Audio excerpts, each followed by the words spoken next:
What's up guys, TechTine here, and this is the Celero 5G. So before I begin, if you haven't subscribed, don't be a stranger, go ahead and subscribe.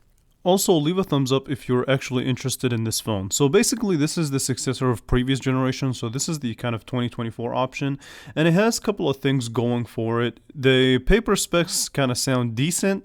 First of all, the price of the phone is $160, which is nice, and for that price, you kind of get not too shabby of a smartphone. It's not perfect, it does have its flaws, which I will share with you guys in a little bit, but this is kind of my first impressions. So the back has this kind of smooth, kind of slippery texture to it, and it is matte, so that's thumbs up. I really like the way that it feels. However, again, it is very slippery, so a case is highly recommended if you want to drop it, if you don't want to drop it.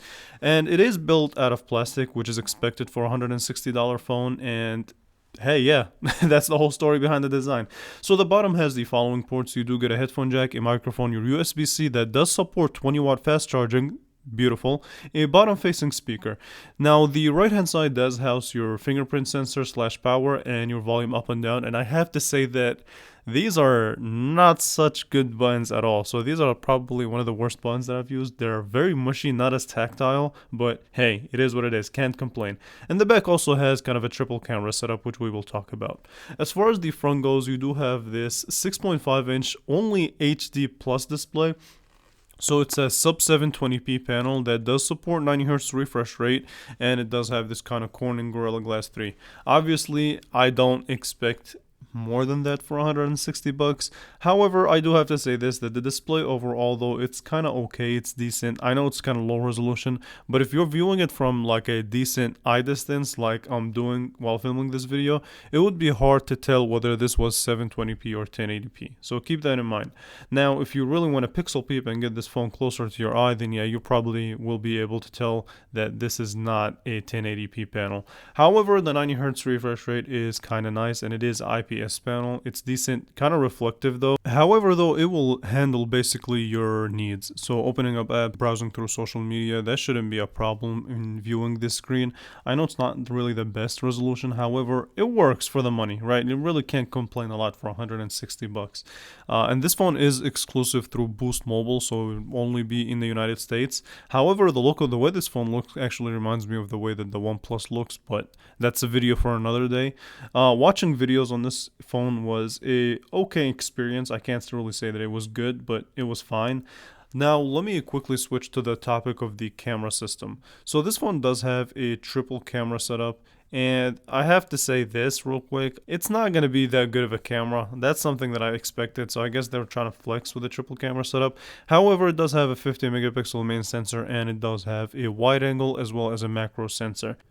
So this camera also has the ability to shoot up to 1080p, but believe it or not, for whatever reason, when I actually opened the video camera for the first time, it defaulted at 720p.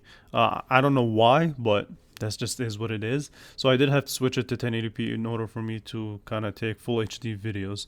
And one of the weird things also is that in the camera app, in order for you to switch to the wide angle, it has this toggle all the way at the bottom, which makes it harder to use in one hand. And the way that it looks is kind of funky. So you have to click on it and in order for you to get the wide angle, and then click on it again in order for you to get the standard lens. Usually that's placed kind of in the middle between your shutter button and the exchange between the photo and the video. So yeah, that's something I had to mention. As far as the performance goes, this has on paper some okay specs. So the processor is this kind of low-end Dimensity 1050 processor. It does have 128 gigabyte of storage, 6 gigabytes of RAM, a 5000 milliamp hour battery. So the battery life on here, I assume it's going to be excellent. So it has that going for it, and 20 watt of fast charging. It's not going to impress me in performance, but it's going to do the job. Now, I have to be fair, so I do have to spend a little bit more time to kind of draw a bigger conclusion about the performance and the camera and the display and things like that. However, I have to be 100% honest. While I was actually demoing the display and watching videos on it, it did crash a couple of times. So that's something to note and something to mention. So yeah, whenever a phone crashes while playing a video or just doing any normal task, that's not usually a good sign. I'm going to give it the benefit of the doubt. I'm going to restart the phone, see if I can update it and see what the actual issue is. But yeah, nah, I'm not messing with the whole crashing thing. So yeah, it didn't happen only once, it happened a couple of times. So even when I was trying to, film another video or trying to showcase another video, it did just play for a little bit, and then decided to, boom, crash. Not a good sign, but let's give it the benefit of the doubt. If you guys want to see more coverage on this phone, leave a thumbs up, make sure you subscribe, and we will have a conversation about it later on. So with that being said, thank you all so much for watching, and I will catch you guys in the next one.